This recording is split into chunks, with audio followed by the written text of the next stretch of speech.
Welcome to DIY 360 at IPR. I'm Kevin Bowe. Thanks for coming. If you want to go out the door there and grab your friends, that might be a good idea. And with us today is Haley Bonar, a local singer-songwriter. Hi. And we're going to get, by the end of this hour, you're going to find out more than you ever wanted or needed to know or thought you could know about Haley Bonar.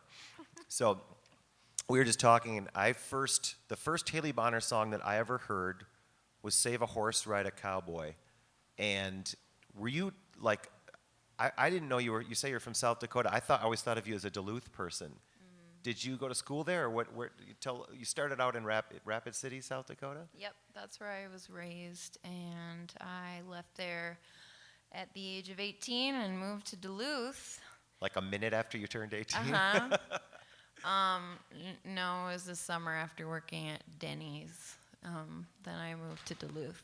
So if you work at Denny's, do you get free food or just a discount on the food? Just a discount. Tight ship over there. Yep. So did you go to UMD, or did you just move there to do music? You did? Yep, I went to UMD, but I dropped out during my first semester of my second year. So I did not finish college either. So we can share our shame in that. So did you get involved in the Duluth music scene? Were you already writing when you were that young? yeah, I started writing when I was a kid. That I don't remember a time when I wasn't really playing, but I didn't start playing the guitar until I was 14, and I was always writing short stories and poems and stuff like that, and I kind of put the two together for the first time around that time when I started learning, and I started to do coffee shop, open house kind of stuff, open mics, I guess they're called. In South Dakota? In South Dakota, And my first paid gig was at a Borders bookstore. I've done that. So what were you listening to at that point in time that it made you want to do this? I don't know. It wasn't anything particular. It was just kind of cool to play guitar. And my mom wouldn't let me get an electric guitar until I learned the acoustic first. So, yeah, and then I never got an electric guitar. I just had to keep playing. Well, the acoustic seems to be working out pretty well for you. Yeah, it's all right. So when you moved to Duluth, were you doing the same thing? You were getting coffee house type gigs, playing solo?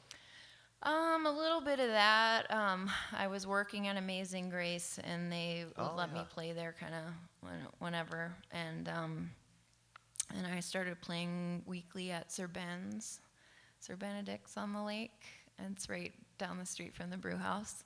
Okay. And then I was playing the brew house like once or twice a month on Friday nights. And solo? And you started meeting musicians?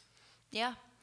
Yep. Duluth has a funky music scene. It's like, it's really unto itself.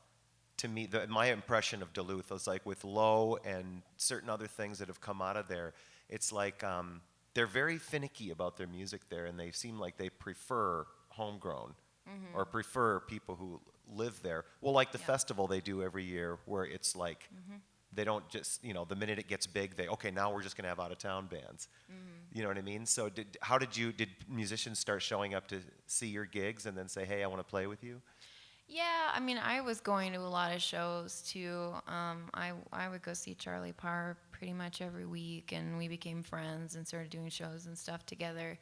And I, obviously was hanging out with, people that would go and see Low or, whatever, anything that was there. And when there was an out-of-town band, somebody from Minneapolis, it was like, you just go.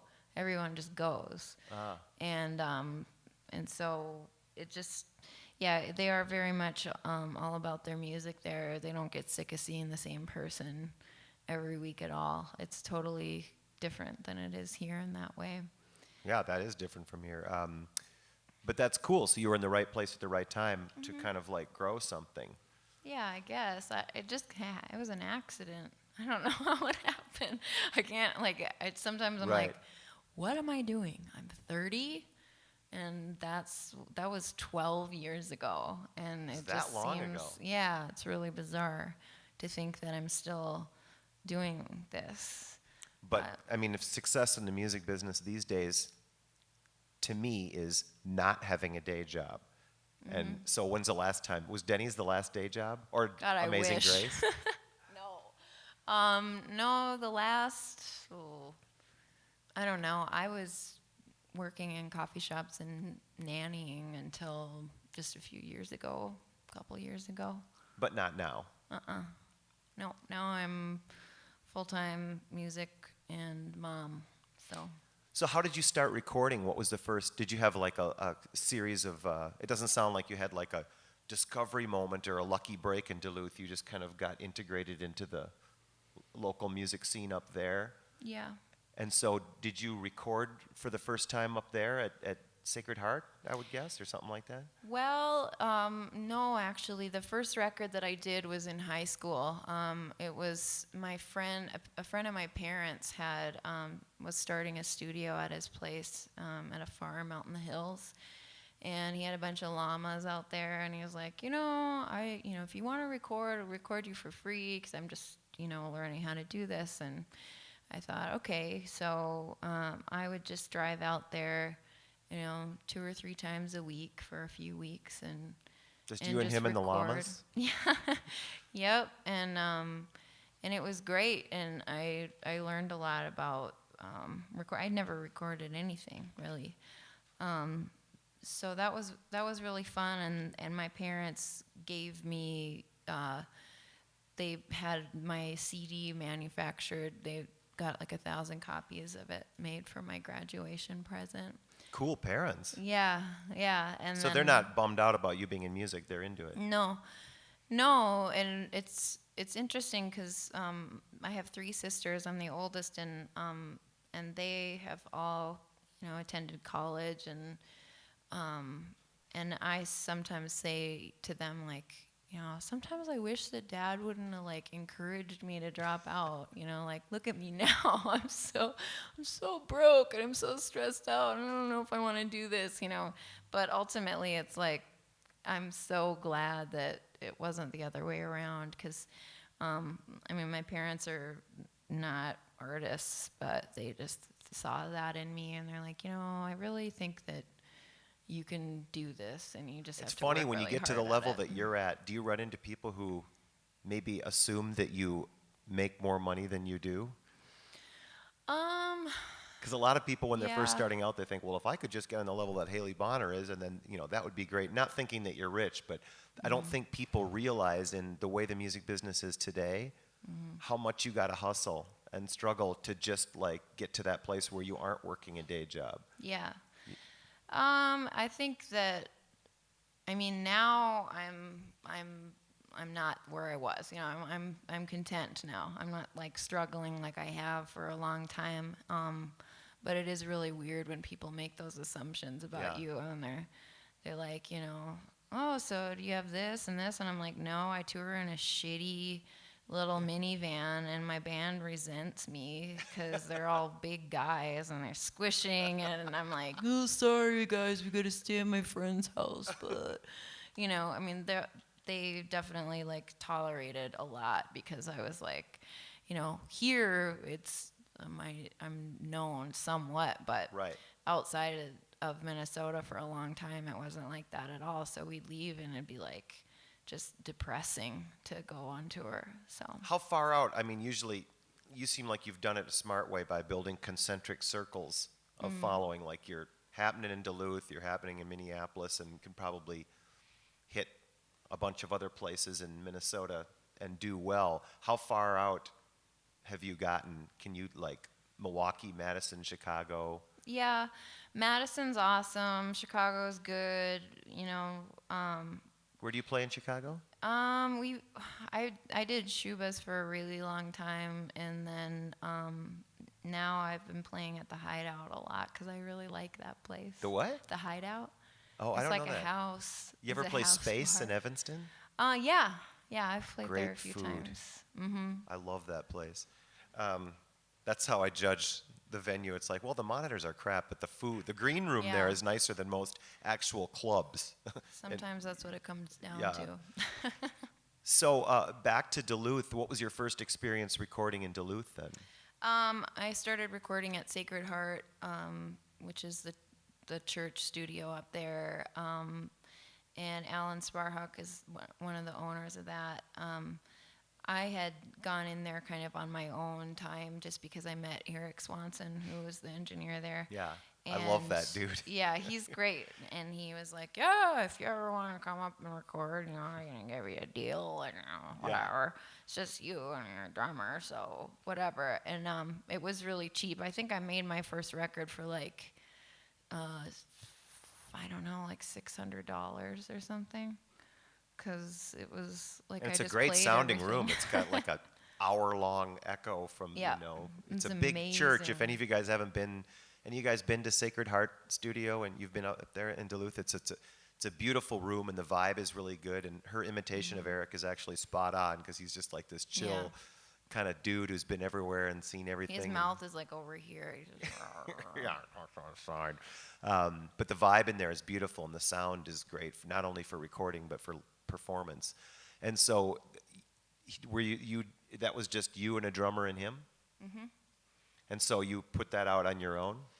No, I didn't. I was just planning on doing that, but then I have been doing this experimental Thursdays thing, like where it was sort of like an open mic at the North Shore Theater, which used to be really amazing and sadly closed down.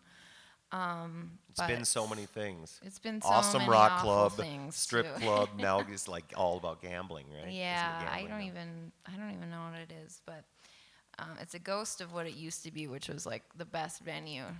There's like 3 different stages, and they had, you know, just basically open mic for weirdos on Thursdays, and so I started going to that, and I'd bring my Farfisa organ and just kind of like make a bunch of noise and whatever. And then Alan Sparhawk from Low was there one night, and he was like, "That was great. Like, you should come on tour with my band, and we're leaving in like 2 weeks." And I was like, "But And they were already a big deal. They were still. That was a big deal. Yeah. Yeah. And that's kind of how I came to drop out, because I was like, well, I'm in school. They want to tour for like a month. Like, oh, I should just drop out and start again, like when I know I'm not going to be missing a bunch of school. So, Were you yeah. playing Farfisa then with Low on that tour and No, guitar or singing? I or- just brought my Rhodes. Like, I had a Honda Civic, and we crammed a 73 Fender Rhodes stage keyboard, a drum set, an amp, and my guitar, along with our little backpacks, and did the whole tour like that. I mean, in one vehicle. yeah, Wow. in a Honda. That makes the minivan you're in now sound like luxury. spacious, yeah. Yeah. And was that how far out did you go on that tour? We went all over. We were all over, like all the way down to Texas, and you know. Wow. So But I bet you. I mean, how old were you? You were like 20, 19. yeah, So you thought it was super cool, right? I didn't give a shit what we were touring in. I thought like, and we were getting paid like $100 every night, and I was just like, oh my god, I can't believe we're getting paid. That's so cool. It is cool though. It and was plus, awesome. musically, it must have been amazing because of all the different permutations that they've been through. That band is always interesting, whatever they're doing. Whether Yeah, and their audience is a miracle too, because they're just like, they just love them. they just love listening. They're quiet. It's great. So it was like sort of a blessing and a curse for me, because it was like my first tour, and there was like 800 people like silent listening, buying a shitload of records. And then like the next tour I did, I was like, oh, there's some crickets and a couple of drunk people, and you know, what am I doing now? But you came back and you said, I ain't never going back to college, right? Yeah, Yeah. pretty much. Well, the band you quit college for is way better than the band I quit college for. I'll give you that. So you got that going Was for that you. Big and Rich? No, I am neither big nor rich, nor was I ever a member of Big and Rich. But that's that record you did at Sacred Heart. Did that have the "Save a Horse, Ride a Cowboy" song on it? Yep, that was the first song on it. Okay, that's the first song of yours that I heard, and we were just talking because after that, this Nashville duo, Big and Rich, wrote a song with almost the same title. Save a Horse, Ride a Cow Girl. Yeah, Yeah. I remember the video. Yeah, well, I was playing in Nashville this one time, and I announced that song. I was like, oh, okay, this next song I have is called Save a Horse, Ride a Cowboy. And I said, and I wrote this way before Big and Rich. And I started playing, and I'm kind of like thinking I'm all funny. And then I was like, fuck those guys. Well, Big was in the audience. Big Head Kenny? Yeah. They call him Big Head Kenny because he's Big got Head an Kenny. abnormally large head. He was sitting at the bar next to the guy that had booked the show, and him and his girlfriend, and they turn, and she goes, well, that was rude. And the guy's like, what do you care? And she's like, well, he's big. And he was laughing, and then he's like, oh, man, Haley, I have this really funny story to tell you. And I was just like mortified. Oh, my God, you're kidding me. Like, what only happened in Nashville? Right. So much for Minnesota Nice. Was it that at the Exit Inn or the Bluebird? Or I don't remember the venue? name of the place. Okay. Oh. Well, your horse and cowboy song is way better than their horse and cowboy song, in my humble thanks. opinion. That's I don't actually think it damning made you like with faint $1 billion, praise. but Well, yeah, they did make a lot more money on their song. So you had a record to sell in Duluth then, and then how long did you hang out up there before you moved down here? I lived there for 3.5 years, and then I moved to a closet in Dinkytown, and I lived there for about 9 months, and then I moved over to St. Paul. And aside from a year on the West Coast, I've been in St. Paul ever since. Oh, and what was the year on the West Coast about? I just needed a break. I needed to change my environment. Did you go out? You lived in L.A. or? Hell no, I lived in Portland. Oh, Portland. Where My daughter young people just got go back to from retire. Portland. Yeah, I was out there for a year and just lived with a friend of mine and for really cheap, and I Took was a just break. nannying part-time and writing, and then when I was ready to record another record, I just decided I should move back here so I can play with my band and be closer to my family, but I really liked it out there.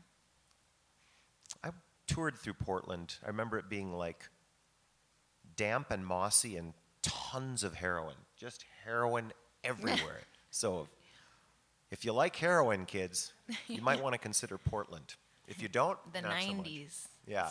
It's true about that Portlandia show, which is why it's so amazing, because it was that's exactly what I was thinking in my mind the whole time that I was I know. living It's like there. I was Purple Rain from Minneapolis. When that came out, Yeah. people out not from here didn't realize that, mostly Minneapolis is about dog poop and snow and stuff like that. And they saw Purple Rain, they thought it was a documentary film about the quality of life in Minneapolis. But I just started watching Portlandia. I like it. So how many albums do you have out now? I am going to be releasing my 6th in hopefully March.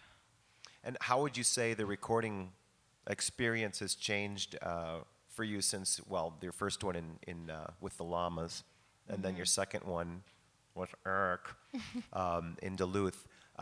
Do you produce your own records? I do. Have you ever worked with an outside producer? No, on this last one though, my guitar player Jake Hansen helped me produce a couple of songs, so we kind of worked together on that. But I don't know. I mean, I think that I don't claim that I'm I'm not a producer. Hey, I don't think it would work doing another person's record. I tried that a couple of times, and I felt I was just trying to make their record like the way that I would do it, you know, Right. which is, you know, it worked fine, but it's not like I'm going to start doing that for a living, because I think that I can only do that because I hear what I want it to sound like, and Right. it's not the same with other people's stuff.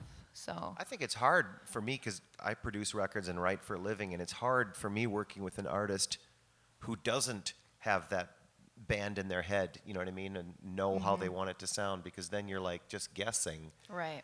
and running the risk of superimposing your vision on what they're doing. So it's easier. I find it easier. The tough thing is when, you know, you're like, okay, so, you know, what records are you listening to? What do you want it to sound like? Well, I don't know. That's tough. But I know what I'm interested in. One question I was interested in is influences. I'm sure at this point you've gone through many different phases of like, you know, of being obsessed with this record or that record. But what were some of the early ones on your writing or your whole thing?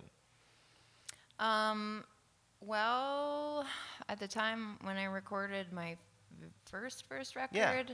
I was listening to Johnny Cash live at Folsom Prison, Billie Holiday's greatest hits, Elliott Smith, self-titled, Bright Eyes Every Day and Every Night, Ani DeFranco, Living in Clip. How did you get turned on to stuff like And that growing up in South Dakota? Because that's pretty freaky. I don't know. I don't know. You must have, and you're the oldest Yeah, kid in the family, so you didn't have an older sibling that was like, hey, check this out. no. I was like, back in the day, I don't know if you guys remember, but BMI used to have those, you know, CD ordering things where you could sign up and get 10 CDs for $10 or whatever, and I would go through and pick them based on the record covers that I liked. So I picked like the Pixies, Trompe Le Monde, just because I was like, well, those weird eyeballs, you know, Yeah. check. And Green Day, check, you know, whatever. I like that name, you know, like the Cranberries. That sounds kind of cool, whatever, because nobody was showing me anything. And I assume.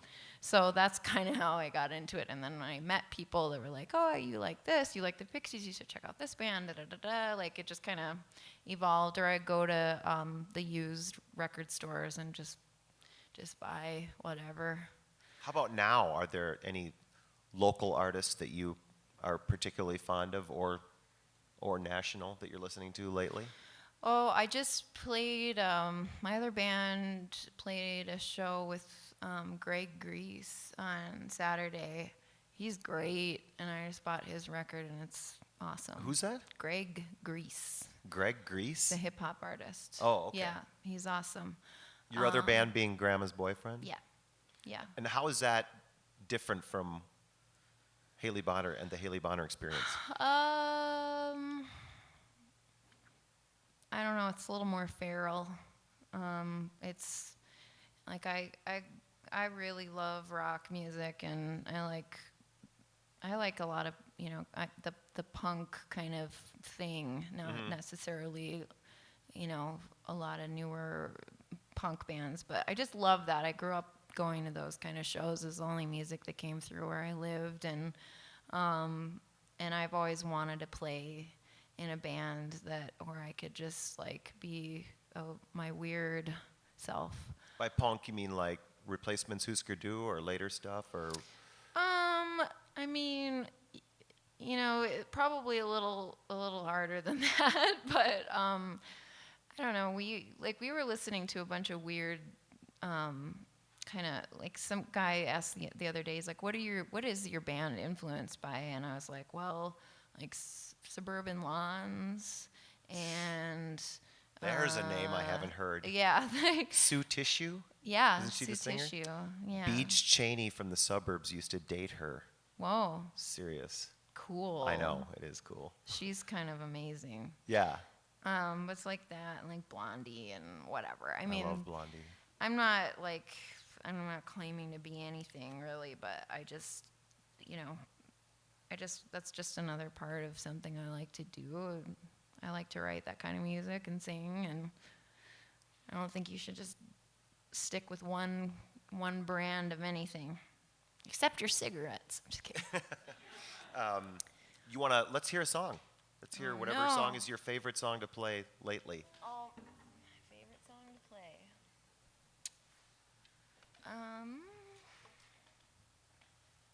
Okay.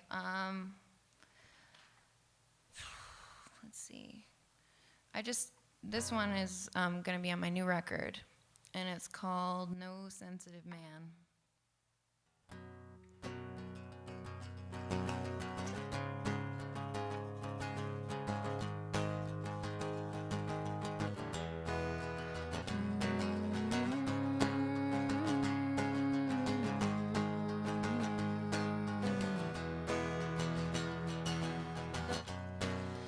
Don't you love a man who cries? Can't fight it down. He falls all over everything you write. Can't fight it down. Once you loved his hippie ways, and now you want to cut off all his hair, see what he's made of, wipe his tears away, 'cause know that he will stay, and you can get away with anything these days, we can get away with anything these days.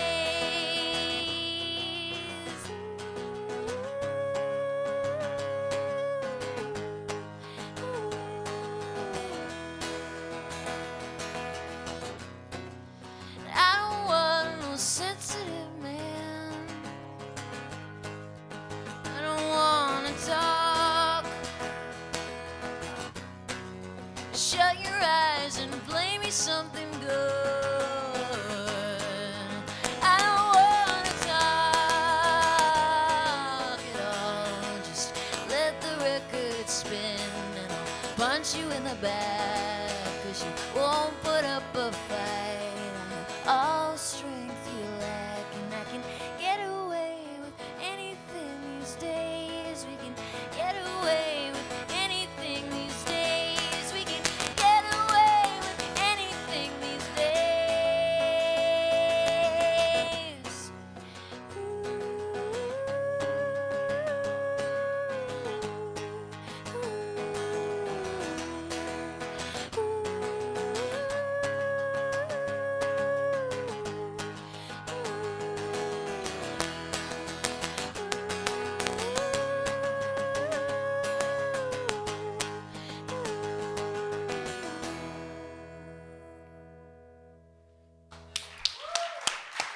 Thank you.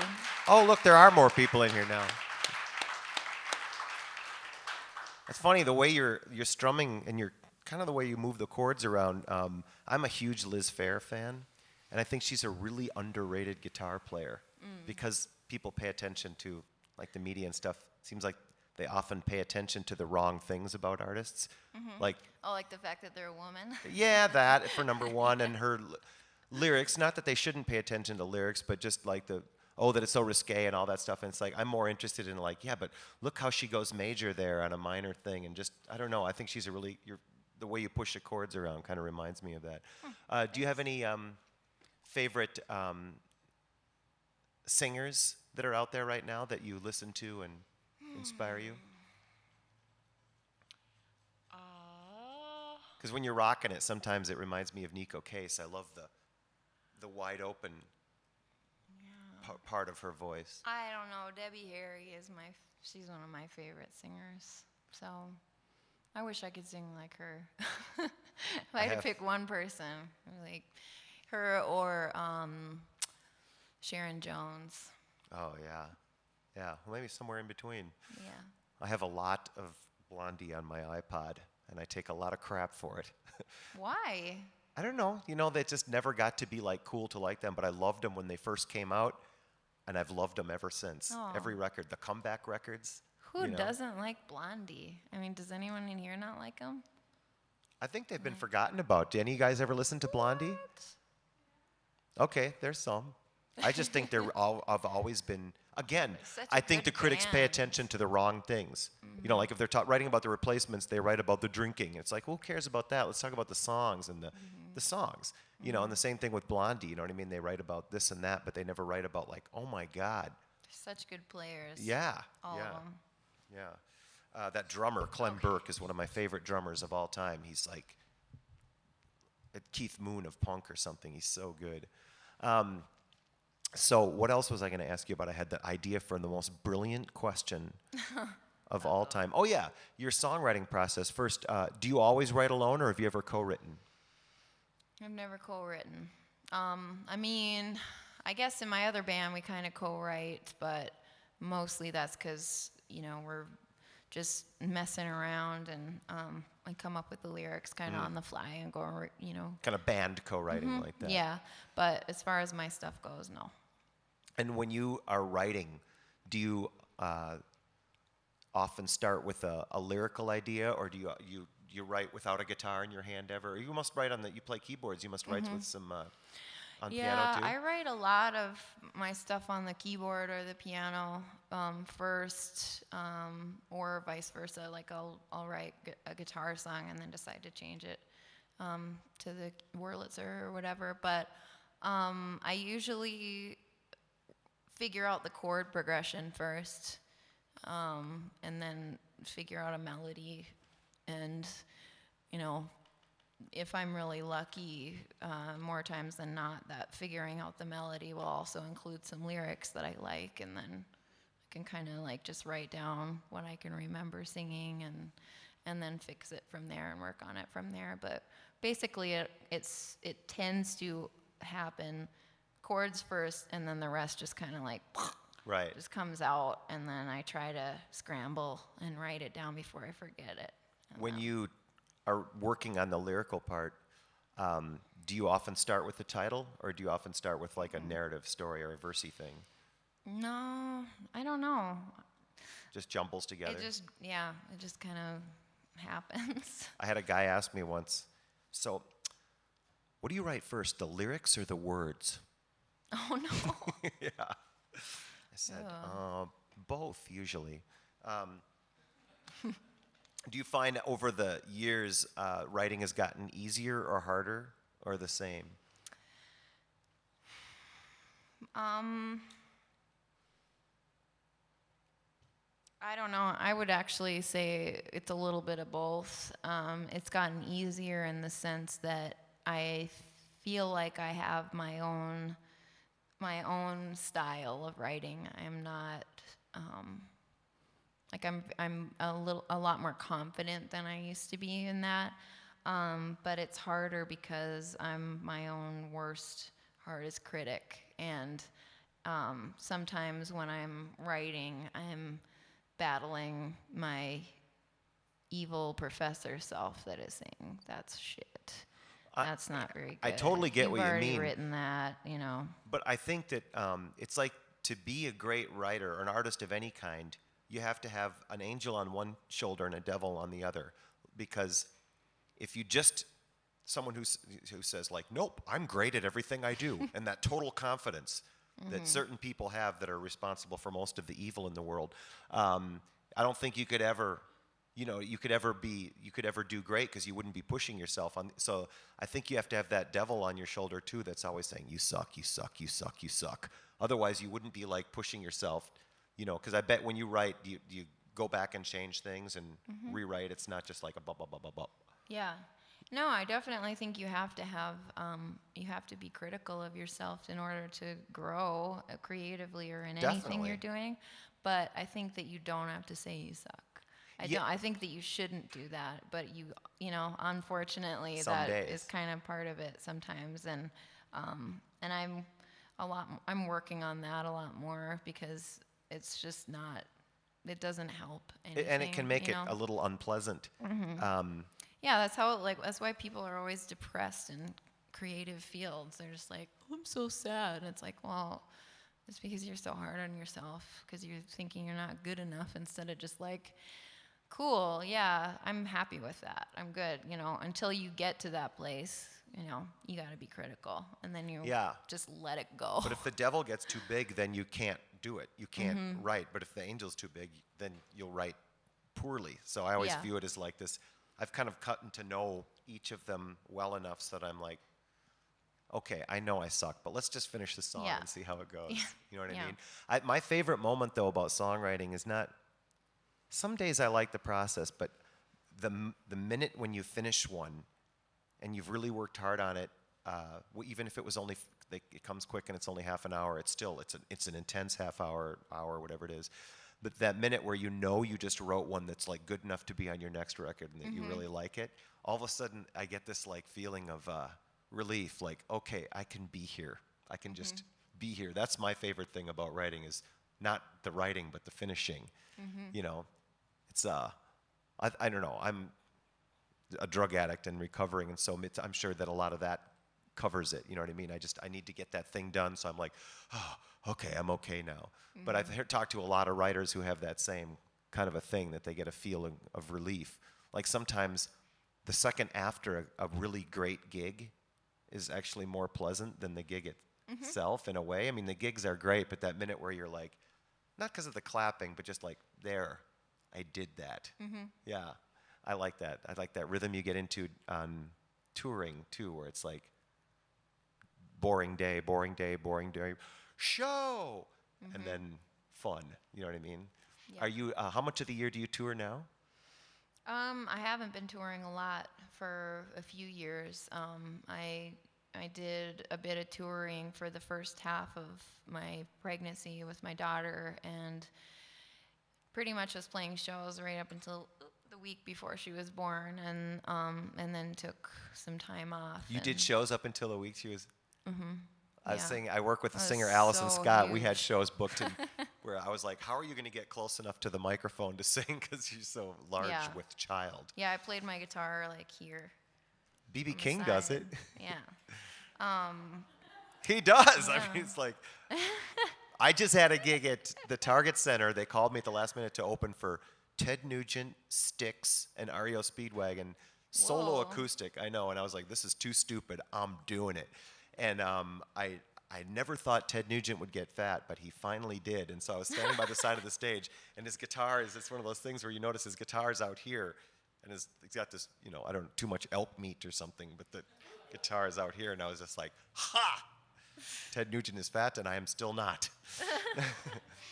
So what's next? Did you say you already just recorded a new album, or you're just... I did, yeah. It's finished, and we're just at the...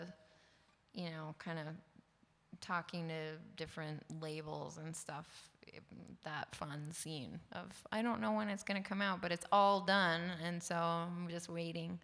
But I hope it's going to be out early next year. Yeah. I just finished producing Communist Daughter's new album, and they're doing that same thing. And I have to sit there and watch this baby that I helped make be kind of batted around the room between labels and managers and all this kind of stuff. Do you just tend to let go of that? And you have a strong management company now, obviously. Do you get involved in a lot of that, or do you just like, Mark, get me a good deal, call me when it's over? I don't know. I've been putting out my own stuff for the last few years, and so I sort of lost faith in that whole side of the industry. Gee, why? I don't know why. I have no idea why, but I also know that I don't have the time or energy to release it myself at this point. So I'm really at a place where I've kind of done, the very small label and the little bit bigger indie label, and the DIY and the Kickstarter and all that stuff. And I'm like, okay, now I want somebody that's got some money to put in, Sure. exactly what this record deserves, which is deserves to be out. National promotion to radio, mostly. Yep, and I'm just kind of like, okay, yeah, all right, I've been doing this for a long time. I need tour support. I want people that are working for me, not me like scrambling and still paying out everybody but myself. So it's just like, I trust that that my manager Mark is gonna, we'll get something good, but I'm not like He's a smart dude. I'm not by any means like do whatever and just come with big Yeah. check for me. But I'm a little more involved in that. But I just know what I cannot do at this point. So She is managed by Mark Gehring, who is here doing DIY a few weeks ago, he runs Periscope Management and also Vega, a nonprofit organization. It's really cool if any of you guys happen to be here for that. How about some probing inappropriate questions for Ms. Haley Bonar? Anybody? Bueller? We could play the silence game, which Minnesotans always lose at, where we just sit here in silence until one of you asks a question, because I give you 10 seconds before you crack. And there we go. Works every time. So the question is, when did you just know that you had to do this? Honestly, there's never been that one moment. There's been a series of thousands. And I think that's like, that's what makes this, doing any kind of job in a creative industry seems so crazy, is because you're constantly fighting your, what society views as successful and a job and all of that stuff. And also what the arts view as, well, you should do it because you love it, you create out of pain and out of, and it's all like this and that and whatever. And I'm like, I want to do both. I want to make art and I also want to make a living because I can't really see myself doing anything else. So I've had a lot of times when I've, just laid in bed for 2 days and gone, what the fuck am I doing with my life? Like, I can't do this. I don't want to struggle with this anymore. I should just go back to school. I should just work at Best Buy or whatever. And then I'm like, yeah, right. I can't do that. I would be miserable. I don't think they're currently hiring anyway, so. I don't think so. I would never last a day in that store. I can't even go into that Best Buy. But yeah, I don't know. I think there's just been a lot of those moments for me. And since I had my daughter, I think it's just gotten stronger. Just my willpower and the drive behind it is like, okay, I've got a family now. I can't really afford to just mess around. So That's kind of an interesting take, that having the kid made you more. Mark had said something to me about. He said, since Haley had that kid, she's like even more. You know what I mean? Focused on on doing this. I think it came up when I told him that I booked you to do this, and that's kind of a cool take, because I think society's view, again, women kind of get screwed on this deal. When you have a kid, then there's this view of like, okay, well, now it's time to get serious here, Yeah. like that. And again, artists kind of get screwed on that too, because like, well, this is as valid a career choice as what we do, as working at Best Buy or any of those other, or Denny's or any of those other horrible things, but for some reason it's viewed as, I think it all starts with the word play instead of work. Where are you playing tonight? I always say, I'm not playing tonight. I'm working tonight. A bunch of people will come and watch me perform, and they're playing. I'm working. I love my work, so it feels like play. But it starts with that, because people think of us like, oh yeah. unless you've done that Honda Civic tour you're talking about. How's your vacation when you go on tour? Yeah, I love that. God. Did you guys I'd have be fun? like, did you have fun on your? Where'd you go on your vacation? Like, oh, really? Yeah. Let me count the ways that it was a vacation. And I can't afford to go on vacation Yeah. because I did that. I paid for the privilege of, Yeah.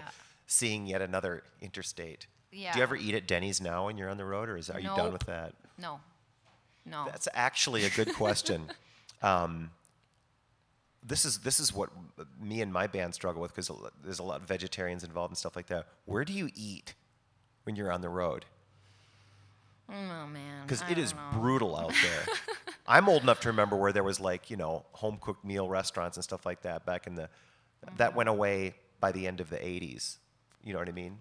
I don't know. All I know is that, like, if you see a sign that says there's a Chipotle or a Panera coming up, everyone's like, yes. That's kind of the Chipotle can be brutal in golden- the van, though. Yeah. Yeah. Yeah, If it's well, cold out and you anything can't open the is. windows. But Panera, I love, and I love it that they put now at Panera the calories on the menu, up on the wall, of how much calories everything is, because it makes me order better. Obviously, you could care less about that, you perpetually skinny person, and that's fine. But I heartily recommend the Asian salad. Like, yeah, I was really thinking that at Dairy Queen last night when I was ordering my Blizzard. How many calories are in this? I'm I a don't Heath Bar care. Blizzard guy. What kind of Blizzard do you get? Well, last night I ordered an Oreo cookie, but they gave me a cookie dough. But I ate it anyway. It was good.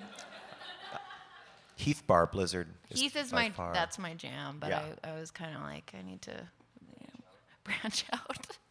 Why don't you hit us with one more song? Looks like we're going old school here with the 57 on the acoustic. Yeah, I don't know what's going on. I hope it's not. That's a great sounding parlor guitar there. What year did you say it is? 1957. Jesus, Yeah. it sounds great. I bought this on after that Low tour, actually. I took all of the cash that I did not spend, which was not a lot, and I laid it down on the counter at Willie's, and I was like, okay, Molly, now I can have that guitar. Because I was like, you don't sell that.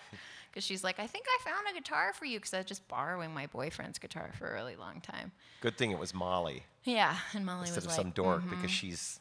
I've yeah, had her she's on like, this before. Haley, and I'm like, Molly, don't call me anymore. Like, I can't afford anything else. And she knows that I don't like any other guitar except this one. So she's like, oh, we got one that's like yours, but it'd be good for like detuning and stuff. I'm like, okay, but I don't know what to play. I guess I'll play this. I'll play this song called "Heaven's Made for Two." Should I test this a little bit?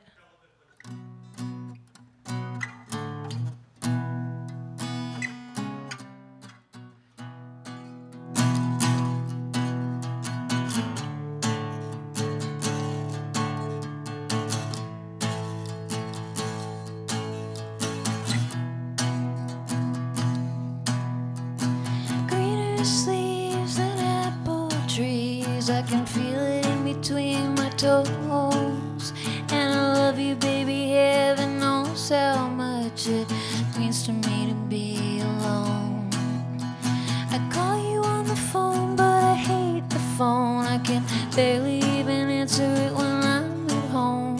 Besides, I map my way, I'm down to Mexico, so I'll see you on the other side. Heaven's made for two.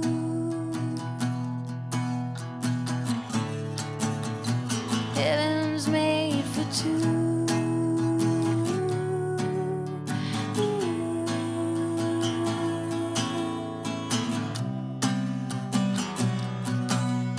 You're the only one that loves me unconditionally. If the conditions like the dishes and the laundry, I love to play the monkey, but the beer is free, and I got nothing left to hide.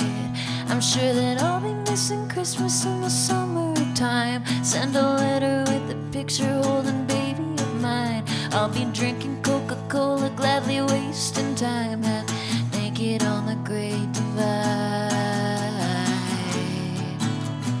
Heaven's made for two.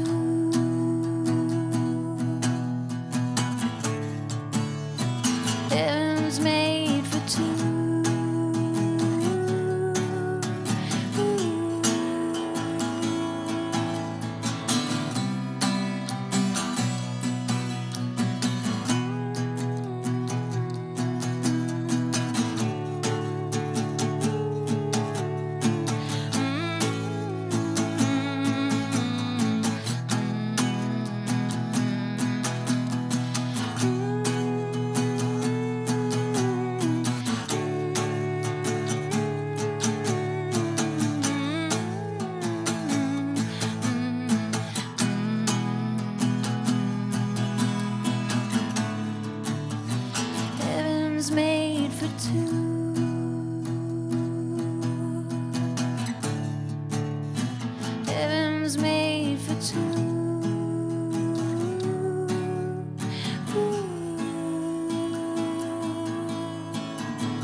you.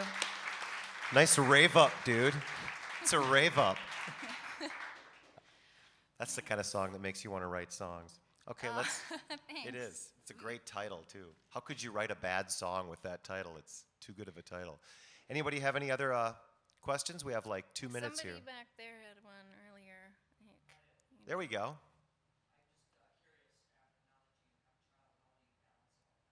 What's do you- that? Yeah, it's a lot of work. I don't know. I just her father and I are not together, and she goes to his house on the weekends, which is pretty helpful because that's when a lot of my shows are. But during the week, I have her go to her nanny's house from like 9 to 3 days a week, and that's when I work. And it works really well for me because I am a total ADD case, and if I don't have like this is when you need to be doing da-da-da-da, then I'll just like end up doing everything except what I should be doing. So that I have been pretty much doing that since she was about 5 or 6 months old, just setting aside time, and now it doesn't feel like enough time, but then I know when I'm not on the clock, I can actually like just be her mom and hang out, and then we have 2 days during the week where it's just she and I. So it's it took time to figure that out. I think everybody needs to figure that out after you have kids because it really just messes your whole mojo up. But I think I've gotten pretty good at it, balancing it, and I think that she and I are both better off because of that. So. Well, yeah, if you weren't doing your thing, everyone would be miserable. I remember when I first met my wife, she owned the Fine Line, I was telling you, and so she'd put the kids to bed and then go down to the club and run the club until close, and then come home and then get up, get them off to school, and then cop a quick nap after that. So, well, thank you very much for coming. We really appreciate it. Thank you. Thanks for coming, you guys.